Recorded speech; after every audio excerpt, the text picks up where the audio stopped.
Bellissimo! Guten Tag, Geronimo. Welcome back, finally, to Overclock Showcase. It's been some time. I don't know if it's actually been less or more time than I feel like it has been. But I know that it feels like it's been a long time. As in, I've known that the next Overclock Showcase was going to be exhaust vectoring for like what feels like months. I think it has been at least a month though, so it's not completely off. Okay, I'm not going to get copyright. Anyway, so yeah, we're back. Kind of on a new sort of go through, I guess, with the last one of these. The last one of these was, of course, for the shard diffractor, which means we're finally back to the primaries again. As in, for the first time, we've completed the cycle. And of course, that means we start on Gunner's first primary weapon, which is, of course, the minigun. We got exhaust vectoring on the minigun. I should be starting with this build though. So yeah, of course, the idea of Overclock Showcase is that I show you two builds that I think are the most viable ways of using the overclock that are as different as I can possibly make them. And the fallout of that was me trying to make something, kind of make builds that almost didn't really exist for exhaust vectoring. Although I suppose we should really talk about what it is first. It's a balanced overclock. All it does is increase damage by 2. But also you get a increased base spread as a penalty. Barely felt, to be honest, especially if you're taking improved platform stability in tier 1. But I really like this overclock. For me, this kind of supersedes the lead storm. An overclock that is definitely not useless, but I think is severely overrated. I understand that the bunny hopping does alleviate a lot of the main downside to lead storm, but I don't like it. I just don't like it. I just want to be mobile. And also the stun penalties are quite noticeable. Thank God it can still stun, but it is quite noticeable. I mean, it used to actually not stun. But exhaust vectoring, for me, that base spread is so easy to work with, even on a build where, look at this. We're actually not increasing our accuracy on this build. It's so easy to work with that I basically see exhaust vectoring is just 2 free damage. Or a free damage bonus of 2, I guess. And I've kind of just always had a soft spot for it because I feel like a little more oomph is actually really good, by the way. This one is actually a really good overclock, by the way, and I do like it a lot. But I didn't used to care too much about it, but I also always used to think Leadstorm was overrated. So I kind of landed on exhaust vectoring as being my sort of damage overclock for the minigun. I've always had a soft spot for it. So one of the builds is definitely all in on direct damage. That's going to be the second build we actually cover. The first build is going to be more of a hybrid, because I wanted to do a thing where I actually rely on the minigun for crowd clearing. And the minigun is a weapon that's kind of always going to be good at pretty much everything, but it's not the kind of weapon... It's not the kind of weapon that kills dense crowds of enemies with ease. And it never is. Literally, the only time it is actually with Burning Hell, to be honest. But I still wanted to try that, which meant I built my secondary for single target damage instead, which is the opposite of the other build. But it just didn't work out at all. It felt really bad because you just don't have, even though the lead storm can work its way pretty easily through sort of crowds of dense crowds of grunts as long as you have blow through. You just don't really have the crowd control. You're not really just disrupting sort of those ranged attackers very easily. It's very difficult. So I kind of landed on something that's a bit of a hybrid, where I'm using the coil gun. Yes, I'm using ultramagnetic coils, which is a very common version of this. My really typical standard version of UMC, I think it's actually on here. Yeah, there it is. This is a very common build for me, this setup here, but it's not what I'm going to be using today. I'm actually going to go back to the original. It's magic bullets, so we'll get to that. But so I kind of came up with a hybrid where the minigun's always going to be pretty good at single target, but I'm actually taking advantage of the accuracy penalty here, because what that kind of means is, especially when you take something like fire rate over accuracy, you have basically, aside from bullet hell, this is kind of the least accurate version of the minigun.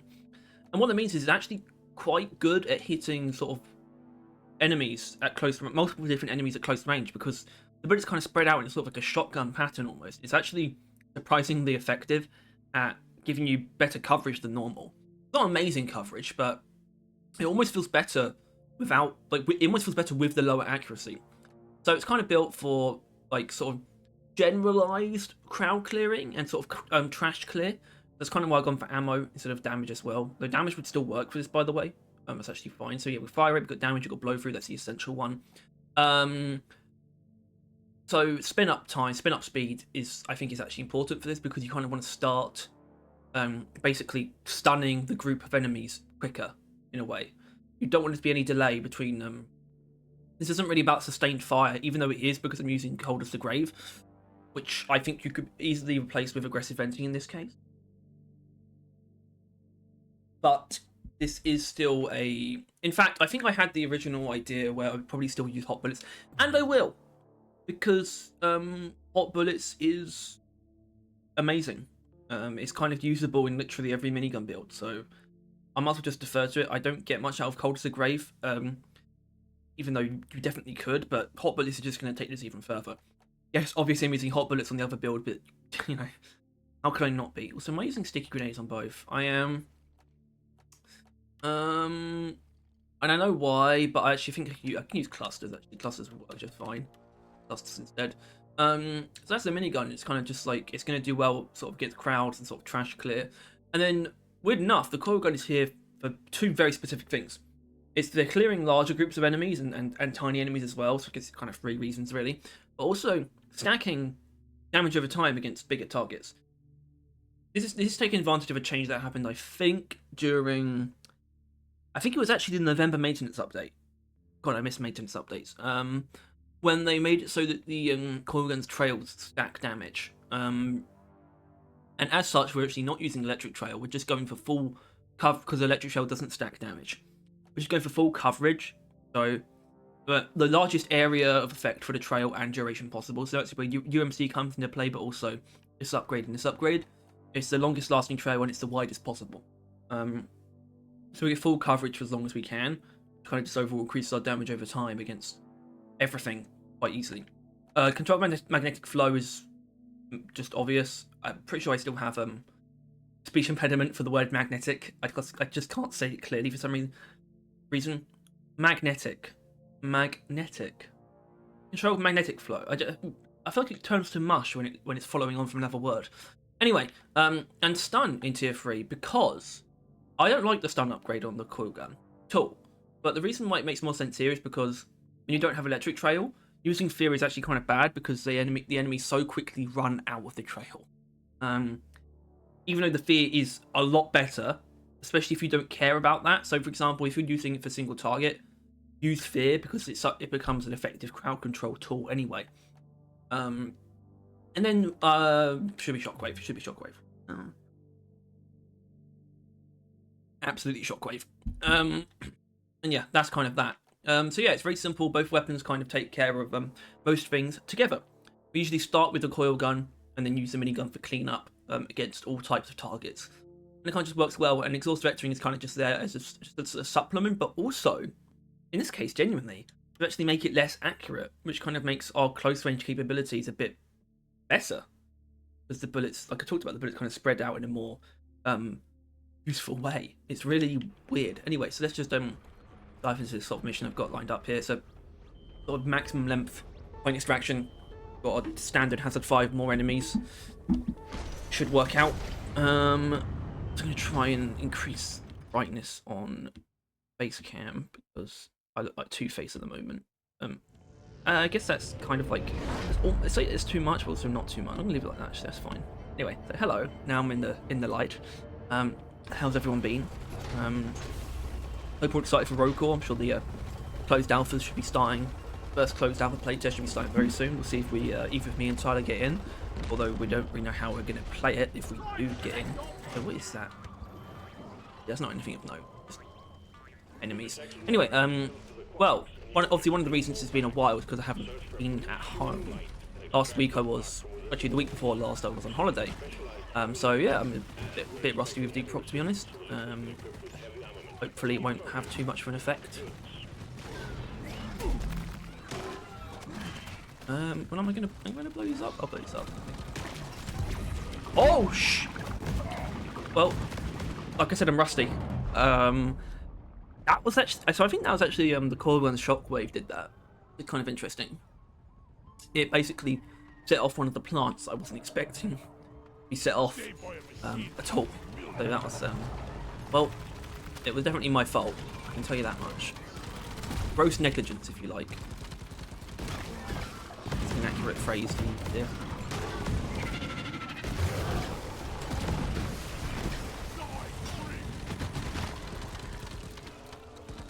The laptop's kind of in the way of my ammo count. Laptop. I don't use a laptop. That's a lie.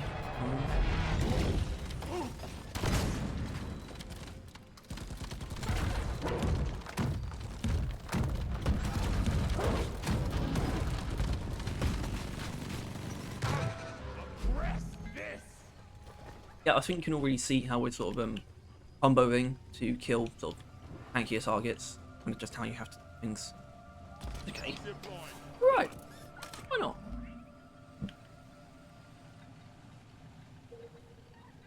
Just a reminder of the coil gun's combat prowess.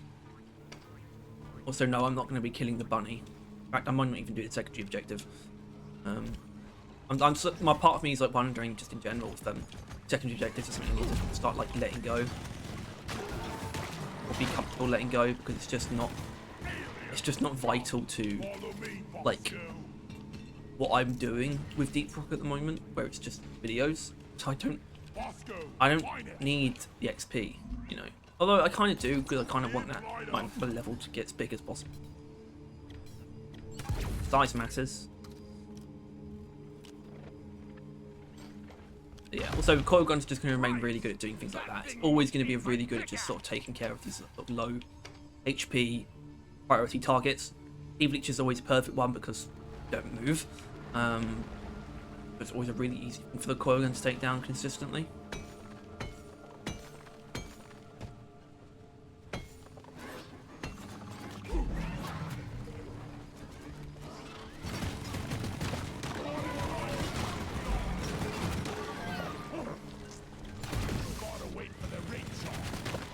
Okay, so pretty much every encounter we're going to be using is sort of like a sort of mix mash of both the weapons, which I like. Feels healthy. And obviously, it's not unnatural. It's not like a weird way to play. We're using both weapons in most encounters, but I feel like oftentimes you know, it's the difference is the lack of dedication on each weapon's part to one specific role. It's like the difference is, and you can almost call this a bit of a con, but it isn't because, you know, they overall net out to having like the same ammo efficiency as a more sort of diluted build, but you use them at the same time for the same things, and you just can't not do that. You kind of have to use both weapons. Also not at all, but that's kind of why you do, because otherwise you're going to use too much of one or the other. Whereas like if the build is one weapon is specifically single target, the other one is specifically AoE, you're only going to be using the single target weapon against single targets, and vice versa. Which means depending on the nature of the mission, your ammo efficiency can get like really skewed. So I think that is something you kind of avoid by having a build like this.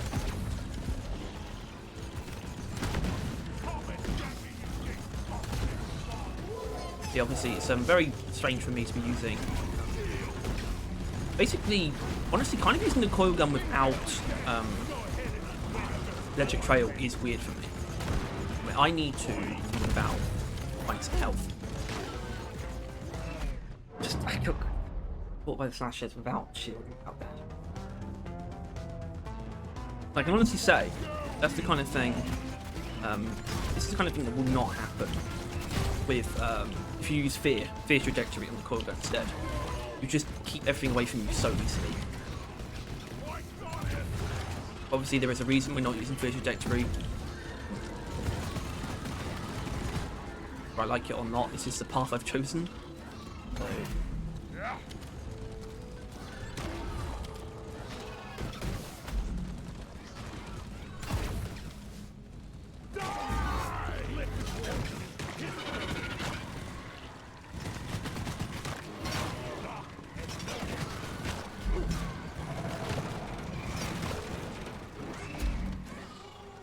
Notice how we haven't even gotten to hot bullet on the minigun yet, because I'm just almost like too good at controlling the heat level.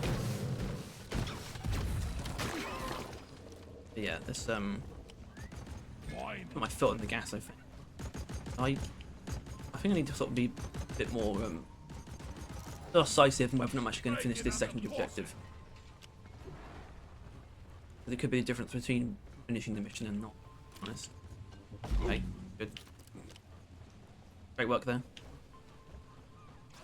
Hopefully, though, I won't really have an excuse to pause during this mission at all, because my extraction kind of just keep going.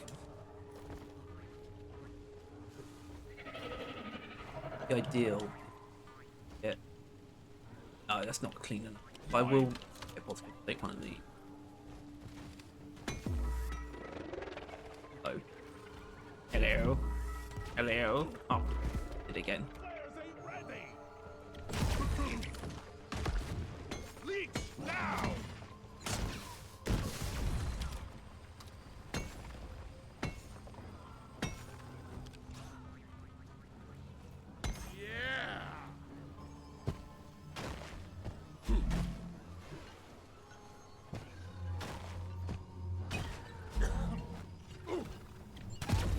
Kind of thing that makes me wish I had an easy source of fire. There's so many.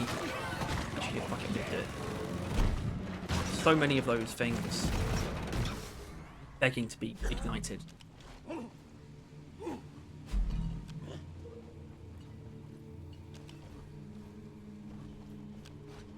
exhaust effects thing, it always makes me think about the minigun's like kind of weird overclock selection, because it's like it's not quite the same as the Burt. The Burst selection is really stupid. But the minigun, it does kind of have like, it's one of those weird instances that most weapons don't actually have, of like, it's got this one type of overclock, and it's got one of that type. It's got this type of overclock that it has one of in every category. Oh. And then the minigun's got a damage overclock in every category, which I just find kind of strange. But what is kind of commendable about it is that it doesn't pan out to being completely one no. I actually think there are reasons to use any of them. Obviously, I lean more towards the milder of the three, which is I lean towards the two milder ones basically. I'm not a lead storm guy, but I understand why people use lead storm, even if it's just for big number reasons. I find that entirely like respectable in a game like this. In a PvE game, if it's just big number that you care about, I think that's perfectly fine. Unlikely to be how I approach things, but I do get it. But yeah, I lean towards the other two. In fact, I would say in sort of recent, honestly, well, I was about to say recent months. It's more actually to say recent years at this point.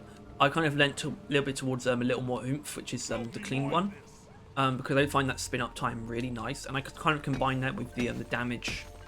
It's weird because it kind of sort of folds in on itself to being like, I don't really know why I'm using it, because I take the damage boost in 4, which is a replacement for spin up speed. But it's like, I guess you could just use a higher damage overclock. So, like, yeah, I could, but I like being weird. But I think just combining it with where you basically have instant spin up time is also really nice. It feels amazing. It's not like it's a very modest version of the minigun. You know, you kind of need to pair it with something if you want to use it for a single target. Like, for example, using a coil gun with a hellfire or something is a good pairing for that. So, do I still not have okay, no, I do have resupply. Good. But yeah, we're not doing it. Especially because, oh no, hold on, 17 out of 100. I just can't remember to do dice trim. Actually, no, I should, because it's double XP. Fuck. Why I selected the mission originally, because I actually do care about XP when it's double XP.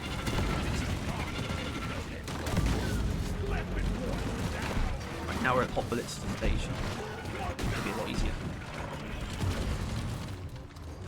But now it's on fire, I'm going to kind of use the coil gun just for something, like just to stack damage against it. This one actually works really well against bit bullets, for example. With stationary enemies, that stacking of damage trails actually works really well.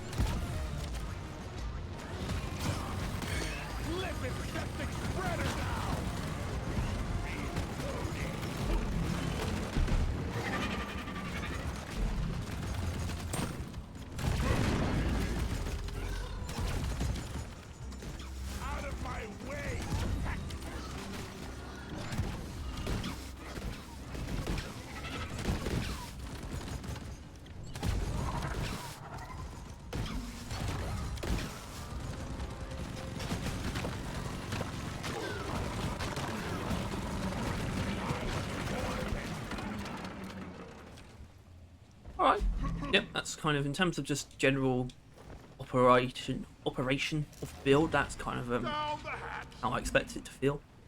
Lost 2 swarms, fairly reliable. This lot.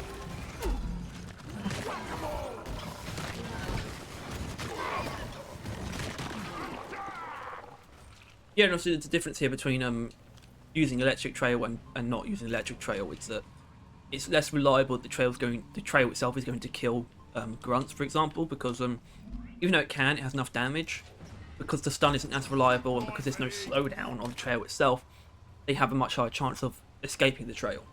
And so the minigun comes in to just kind of clean them up with wonderful, exceptional efficiency, amicable efficiency, remarkable efficiency even. I need to practice using more words because literally when I write, because I am like a hobbying novelist, I guess. It's like I do have a writing degree, but you know, see where that goes. But I am writing a novel in my spare time. I'm not pretending like I'm going to become a successful novelist. But I am writing a novel, and I almost sometimes I find myself being like, I feel like I should have more words than I do in my brain, ready to go. My sort of lexicon. I like using that word because it reminds me that I do have the ability to keep sort of advanced vocabulary in my brain, but it does feel like my vocabulary is dwindling sometimes. Like I feel like I should know more words than I do. So cluster grenades are good, man. I feel like some people shit on target shits on them. I don't know, man. Cluster grenades are good. I mean, I kind of just like, I find clustering very satisfying though. If I want more I like cluster charges on the Hurricane, for example, quite a bit. I want more cluster. I want cluster grenades on the grenade launcher. I mean, Brocore, I think, could easily bring up stuff like that. Like, or at least, you know, I could very much see cluster grenades being like what we get as a PGO Overclock in Season 6 potentially. But it's something that's so easily. It's almost something you could actually like just assume will happen in Brocore. To be honest. Like, we already know they're playing with certain stuff, like, I think the boomstick getting, like, increased magazine size and becoming full auto. Like, that is something that we've seen. But it's potentially, it might have been taken out, I'm not sure, but we saw that in the pre-alpha trailer. Not the recent closed alpha trailer, so it's something that could potentially have been taken. Hope not, because it sounds really cool. That feels like a more specific weapon upgrade. Man, I am excited for Rock. Obviously, there's the barrier of don't have a PC. I'm going to need, and that shows you the faith that we're putting in Rock. I think me and Tyler are both planning on buying PCs for Rock. Obviously, for more stuff, it's going to be a generalized upgrade. You know, you can sort of carry over all Xbox stuff to PC anyway. Kind of just moving over, but Rock is like the main thing. Because we want to be able to play it when it comes out. Instead of waiting for 1.0 or maybe even longer for it to come to consoles. You know, it's pointless. Why would we do that to ourselves? Or why would we not do to ourselves the good of getting PCs and have the means to play it? Pretty nonsensical for us. Especially with the channel. Very important, actually.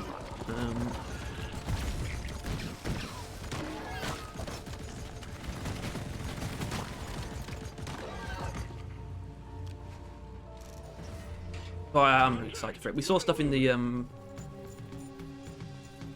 actually, was in the. I think it was in the alpha trailer because there was like some upgrades that were only shown during the sort of the post Triple I show thing, which was really cool. I recommend you watch that still. There's some stuff that was only shown there, but I think it was in the actual trailer itself. There was like some upgrades that was like magic missiles, where every time you shoot, 10% chance to fire to homing magic missile. Like, first of all, that sounds awesome. Just a really weird thing you wouldn't expect to see at Deep Rock after playing this game for so long. It's like, that seems out there. See, it's not necessarily that out there for like roguelites. You can definitely get stuff like that, so adding additional like projectiles to your person, your tank. That's something you see. A lot of stuff in like Hades is quite like that. Rover Quest has actually got a lot of that.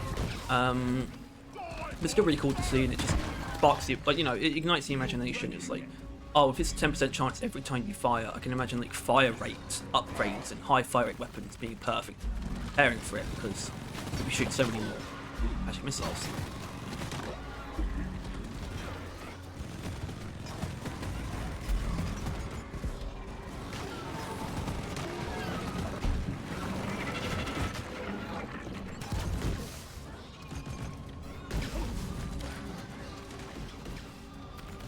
Thank God you can clip through stuff.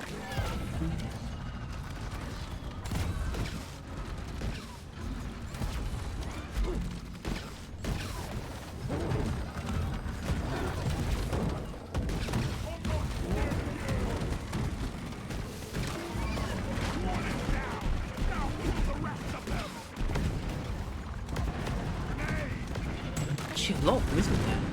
Not sure we're able to get the dice done in time.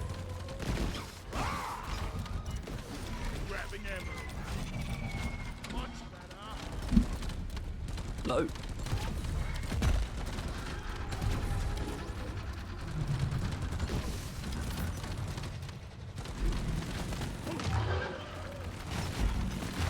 Well, I will try. Is that? Oh, actually, I don't need it. I'll be fine with mine. But we're gonna have to go down here to get what I need.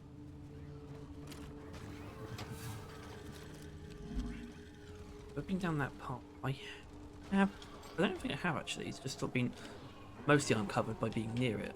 Oh, nice from there. Use that. Quark, because I lost a quark. I hope you're just seeing just a general reliability in exhaust vectoring's nature. You sort of just pick stuff off at high or low health is kind of the thing. He's kind of quicker at killing anything than the base minigun at any sort of level of health, but it's going to do fine even against the guards that are at full health as much as it is against the grunts that are on sort of dwindling health, you know? Kind of what I like about it.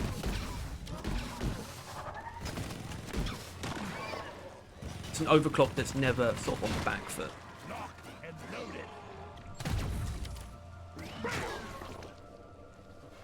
We've got lots of dice from here as well. We're actually going to get Bulldog to mine some of it. Probably going to come back at least once to get some of that. Yeah, the enemies are picking up drastically. Oh. Not a bad thing, there's more stuff to kill.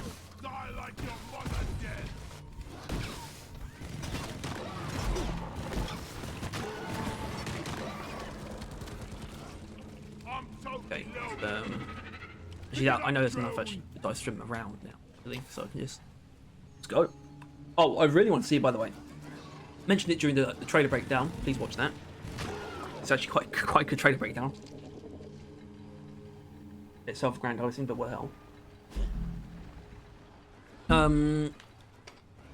About the zipline launcher, which is such like a seeing like the original Deep Rock like traversal tools is like very Deep Rock, because it's much harder to imagine them being drastically different. Like, we've already seen things that are going to make the base weapons drastically different. Like the base level, the fact that every weapon in Rogue Core, even like at common rarity, has a chance.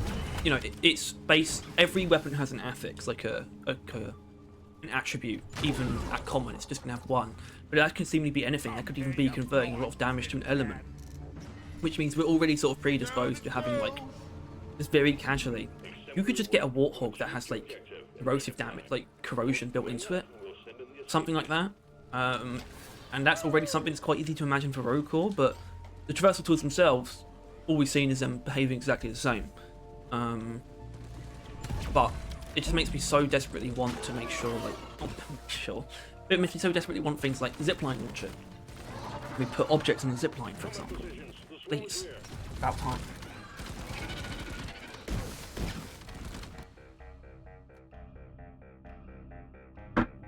Hey, stop blocking. Secondary objective completed. Now finish the job. Oh, why is the button around that side?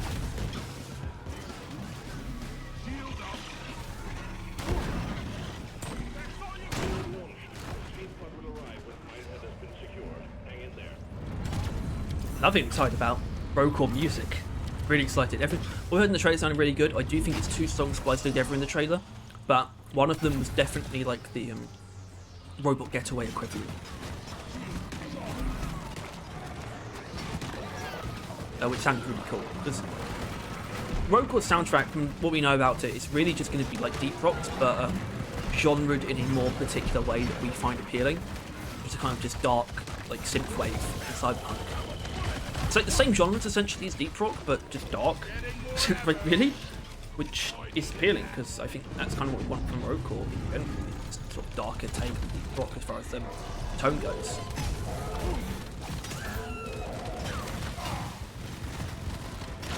I'm not going to be bested by a single stingtail. Spitballer.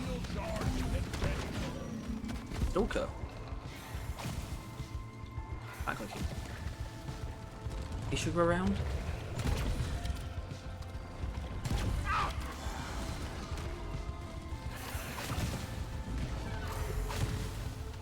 That shield recharge is like a debuff. Is actually that lasts way too long.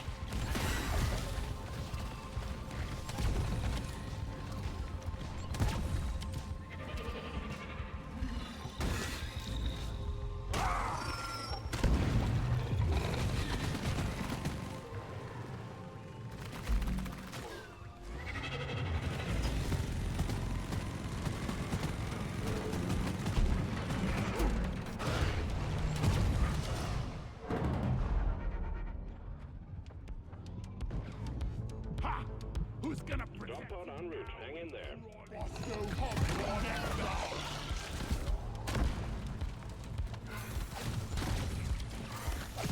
Thinking about, I don't know who it was. It was probably, I think it was Jaharak or Reaper Ron. You know, those guys who I really like. When they first used, I think it was Reaper Ron. First using exhaust vectoring. That's what we use today. Rotary overdrive on the minigun. So in season 5 Overclock. Like, it gives you charges that lets you cool the gun down manually. I think I'll take Cold as the Grave with this Overclock. Sorry? Cold as the Grave? Literally the only one that you objectively shouldn't take with that Overclock. Like, I'll say that was fucking stupid. That was a dumb thing. That was hilariously stupid. I don't mind saying shit. I think we need to be more, like, you know, we need to call each other out more. Like, I don't like how taboo it's become to be a dick. And you know why I don't like that? It's because it's how taboo it is to just be generally just be a bit of a prick and just call people out and stuff. I feel like that's led to like the demystification of actually being like truly like abhorrent. As in, no one's allowed to be anything but completely safe for so long, and now it's kind of spilling over, and people are becoming very, very malicious in sort of like ideas, and beliefs, and sort of attitudes and behaviour even, because so many people have just had to be safe for so long. If we just let people sort of just speak their minds, we'd actually have less sort of dangerous ideas almost. I don't know if that makes any sense. It's not really relevant to a deep rock video. But yeah, so that was the first build, sort of a hybrid of both weapons, sort of play both roles a little bit, and kind of just generally deal with stuff with relative efficiency rather than hardlining one thing. We do the complete opposite with the next build. This is exhaust vectoring entirely built for single target. So accuracy, damage, armor breaking, damage, hot bullets, damage. Very simple. Going all in on damage. This thing's just a monster. Tears enemies apart very quickly, especially once you get up to full stabilization. This thing kicks into gear. Armor breaking just helps so much against those things like stingtails and even like guards and stuff that just has sort of that armor that sort of gets in the way of killing it quicker, you know, when it comes to a direct damage weapon. Secondary wise, Bulldog magic bullets. It's kind of the original discovery that made, like, helped me find a really good pairing for the minigun when it came to a secondary, because I always found the minigun hard to get around because I was like, this weapon is only really good at crowd clearing when you use Burning Hell. This is before the third generation of weapons. This is before the Coil gun came out, by the way. It's hard for me to get around this because I kind of have to use Burning Hell to do good AoE with this weapon. And I don't want that. I want to be able to use it for single target. And I discovered, you know, at first, like in the early days of Deep Rock, magic bullets seemed like such a waste of an overclock. It's just like, what? It just ricochets off the ground into enemies, but does barely any damage. What's the point of that? And the moment I just randomly thought, well, hold on, I guess pairing it with explosive rounds and then neurotoxin, because I didn't actually know for sure when I first tried it that neurotoxin even worked with the explosion. I was like, I should really try this because I think I might see how it could work well, and it worked incredibly well. It's such one of those really early discoveries for me. I discovered it before people, genuinely before it was established across the community that this is how you're meant to use magic bullets. I discovered this pairing, and I was very happy to. It felt really great to sort of have this thing in my pocket that just felt like a really, really good and cool and weird way to use these weapons. But yeah, and Exhaust Veteran was the very early pairing that I had with it as well. It did used to be a more generic version. I was definitely using ammo, and probably not armor breaking either, and definitely not this upgrade. But over time it's evolved where this makes sense to be the one where I go hard into single target. So, that being said, that's why we're going to be doing an elimination, because Neurotoxin on our Bulldog works extremely well to give supplementary damage against these Dreadnoughts, and then we can just lay into them with the minigun. It feels really good. It's just, yeah. Got to kill some Dreadnoughts, baby. Also, you can kind of see how dark it's getting now. And imagine how dark it would have been if I hadn't increased the brightness at all. If I can tweak it at all. Gain up.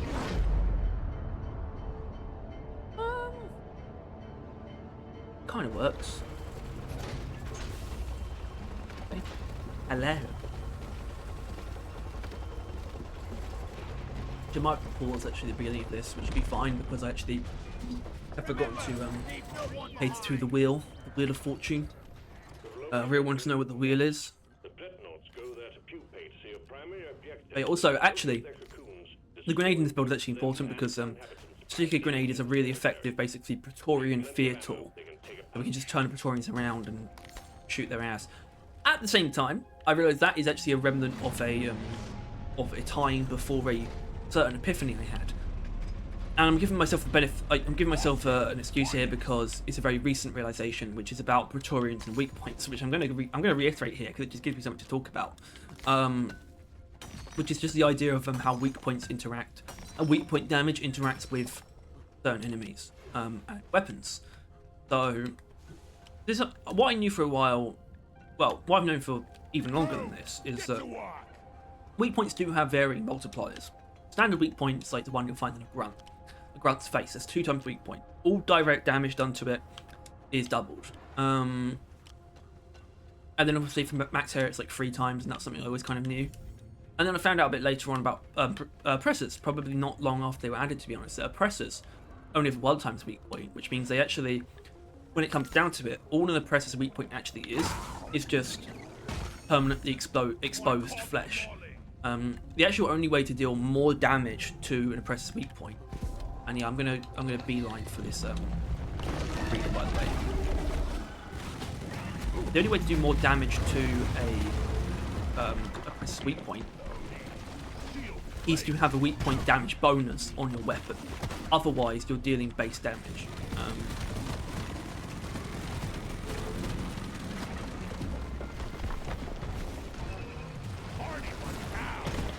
Otherwise, you're not dealing any more damage to it than you would anywhere else. The only difference, of course, is that on an oppressor, it's the only place you can shoot it. Obviously, that wasn't the case for Praetorians, so it kind of didn't really occur to me until I just saw the numbers literally wiki that Praetorians also only have 1 times weak points, which means that all you gain from shooting Praetorian's weak point, you only gain bonus damage from shooting Praetorian's weak point as opposed to its exposed flesh if using a weak point multiplier. Obviously, what it provides is a constantly exposed point of flesh, unlike the rest of it, which is usually covered in armor.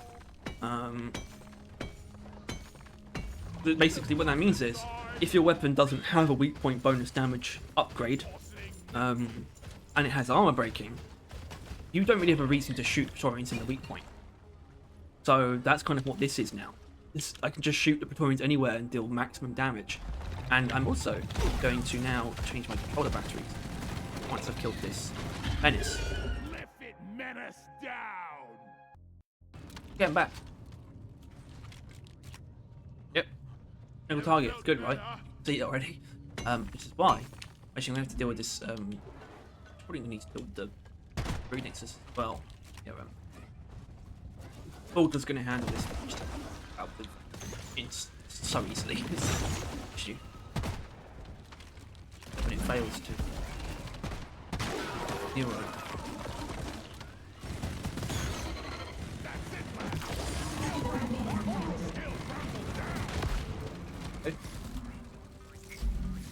Bosco, clean them up. We're gonna kill this Dreadnought. Or I'm gonna kill it.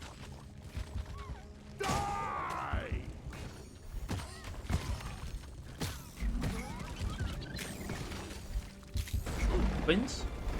What's this fucking twins? It's not just generally making sure both the neurotoxins are poisoned as much as possible, and then just lasering out.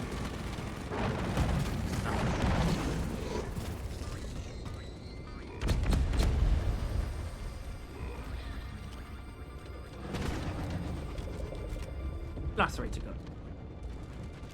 There it is. Hello, sir. Going. I knew that was coming.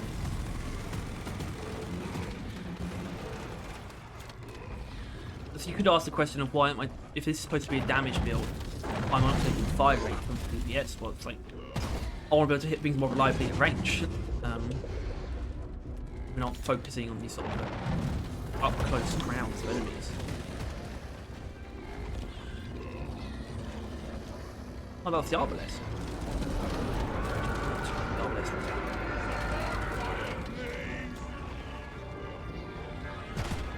This is a really useful thing you should all be doing with your laser pointer during the twins fight to make sure the Arbalest is hard to keep track of.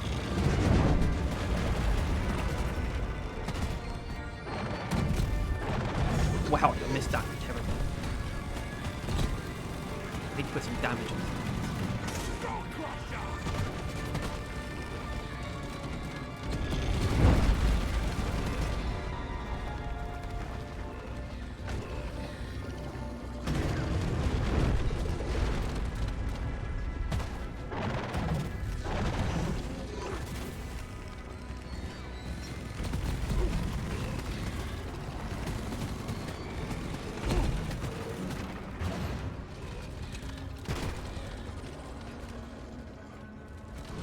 Kind of fun, to be honest.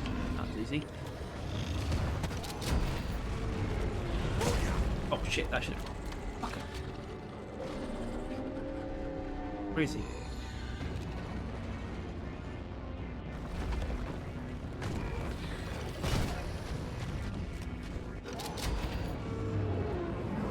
And with ammo to spare. Yeah, just very efficient single target damage, and the supplementary damage of the poison just helps a lot in boss situations and is our main source of crowd clearing as well. A wonderful little build. Honestly, I might as well skip to the next Dreadnought, or when, you know, inevitably a pressure wave show.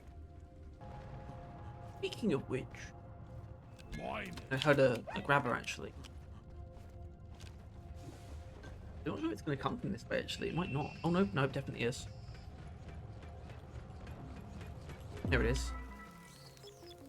Bye. Anything else?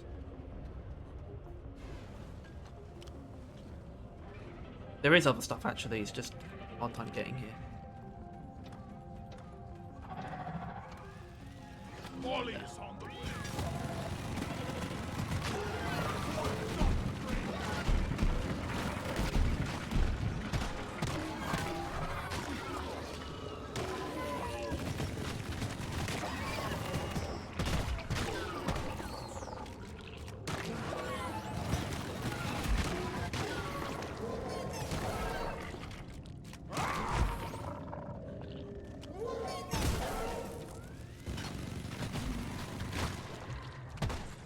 Of course, something you still gain from fearing the Praetorian is stopping it from attacking for a while.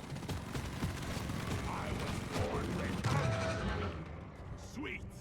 Donkey, come here.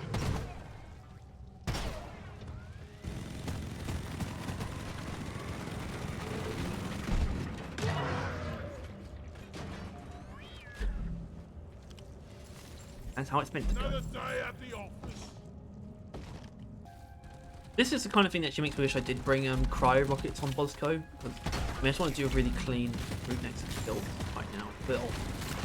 But the reason why it makes me want to have brought cryo rockets, because that's not something I would normally like to use, is giving Bosco any extra damage. I typically avoid. You know, I probably should resupply this. It's something I typically avoid, but it could be fun just for the purpose of showing off certain stuff. Have the cryo rockets that lets me just play with instances where freezing could be really fun. I feel like that Brood Nexus by itself isn't a threat anyway, so I don't feel like I'm cheating on anything. Also, as long as you proc the neurotoxin, the Bulldog is a really good way to deal with those sort of low HP priority targets as well. And there's a specific way to do that, which is actually to always shoot the ground next to the target, because the Bulldog produces the explosion on both hits. So both when it hits the ground and when it hits an enemy. So it produces 2 explosions, both with a chance to, or rather 2 hits. The one is the explosion on the ground near the enemy, the other is the actual direct hit. And both hits have the 50% chance to neurotoxin. So, you know, it's a theoretically 100% chance. Obviously, it's not exactly, because it's 2 separate 50% chances, but it's a very high chance to poison you. That's why I shoot the ground more than I shoot the enemies themselves, even if they're alone. It's just a more reliable way to... And also, you do get the damage of the first explosion, and then a direct hit and the explosion. So you basically get double the damage that you normally would. Or a lot more damage than you normally would by shooting them directly with a magic bullets board. Obviously, it's not going to be more than a Bulldog built for single target, but, you know, it's still worth keeping in mind. Anyway, I'm just going to scour this room and then move on to the Dreadnought. So I can hear them.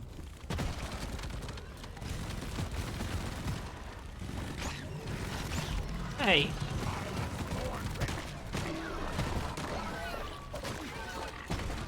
Oh yeah, Magic Bullets also has a hidden reload speed buff. Quite a significant one as well. It kind of just helps it do what it does smoothly. Nice thing to have, but very strange that it's hidden.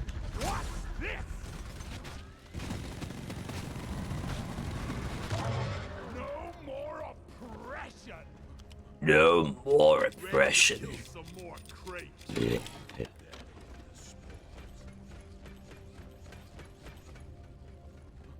Actually, I'm willing to bet there's stuff in this room. Kill. I can spit all that. It's fine. You go down like a sack of shit.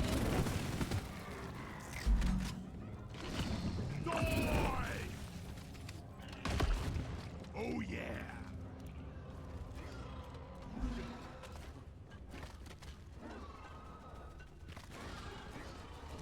Also a bit staggered for my liking.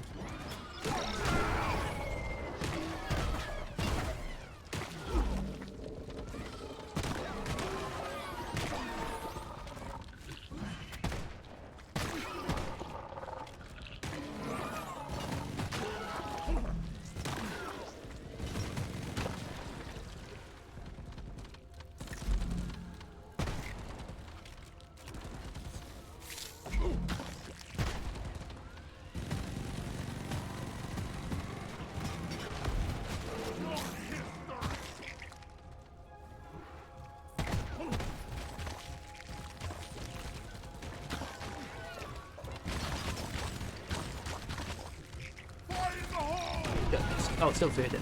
I mean, that's because different grenades are weird because they still have a feared chance for everything caught in the radius, but it's also like the 100% feared chance for anything you actually stick it to, which I've always found quite useful.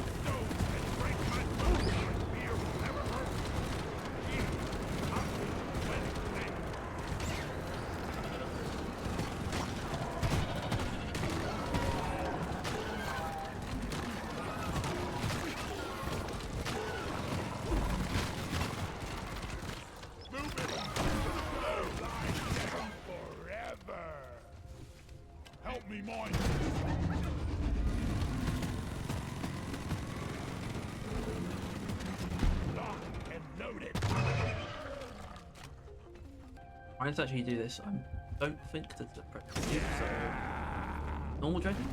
Normal dread. Go. Very easy to constantly keep poisoned. We just wait for our windows of opportunity. In this case, focusing on the weak point is really good.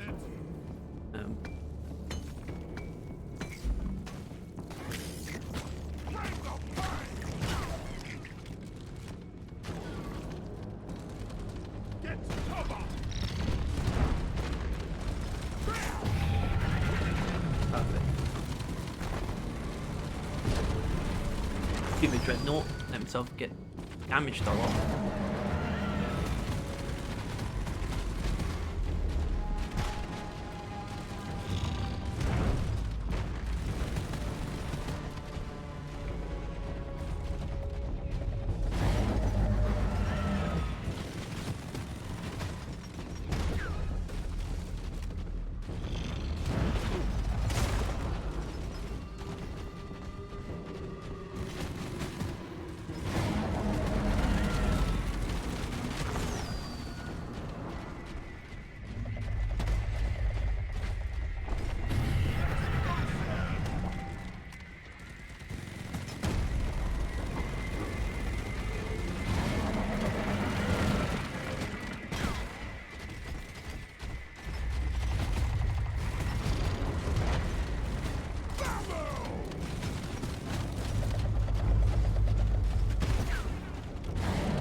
Oh, he's dead.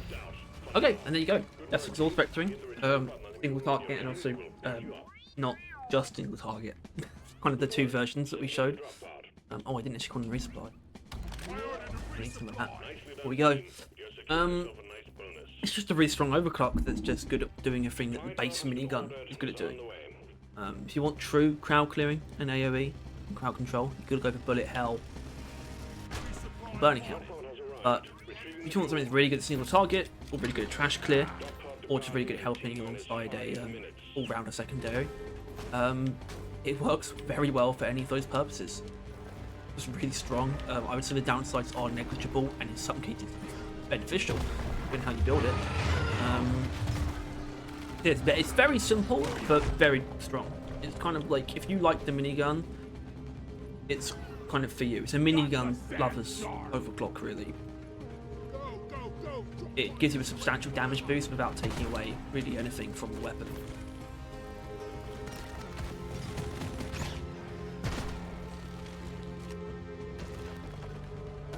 And what specifically mean in terms of feel as well. It doesn't take away anything that you would want to keep, to have it still feel like a minigun. Or, you know, the minigun that you fell in love with, I guess. It's still the good old lead stuff, just with more damage, basically.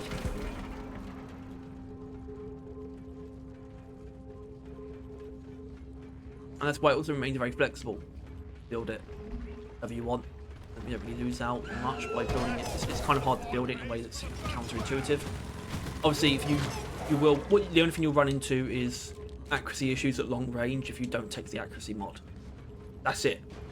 And even with the build that I sort of showed where we don't take the accuracy mod, we actually take advantage of the lower accuracy anyways.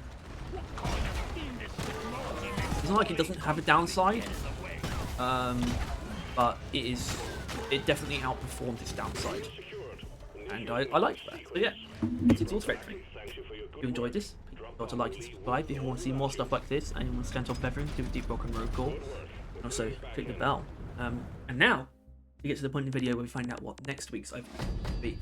I'm going to use my knowledge here, because basically how we do things is with a Wheel of Fortune, and I'm going to need the actual in-game interface to help me really illustrate this. But basically, hold on. Here we have our flamethrower, the next weapon on the chopping block, which is, it's not super exciting for me, to be honest, given that we've already done Scorching Tide. Obviously, that kind of started the series. But yeah, so we've done Scorching Tide and Lighter Tanks, but we number the overclocks from left to right, top to bottom. So there's 1, 2, 3, 4, 5, 6, 7. In this case, we've done 1 and 7. So, I mean, I'm going to sort of do this on the fly, but I have my Wheel of Fortune here. We need to get rid of, we need 1 gone, we need to add 2, we need to add 5, remove 7. Actually, I'm going to be really, I want to be more certain than I am actually than minimal lighter tanks and not compact feed valves. Okay, no, I was right. Oh, yeah, well, right, I was, there it is. It was lighter tanks. Spin this wheel, overclock. No real desires, I guess I probably don't really want sticky additive.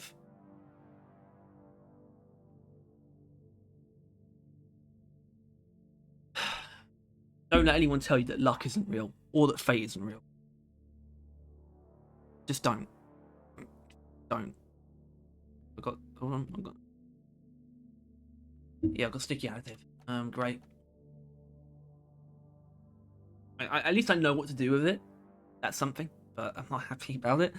Okay, well, that's next week. And until then, well, it was actually kind of show. So what suits? What drink suits? Source reacting. You say Flintlock's Delight, but it's too explosive almost. Black Lager. Black Lager. Why is it just a pen now? To danger. Black Lager. That's quite a weird. Oh look. Cheers, Mike. Hallucinations. Leave you.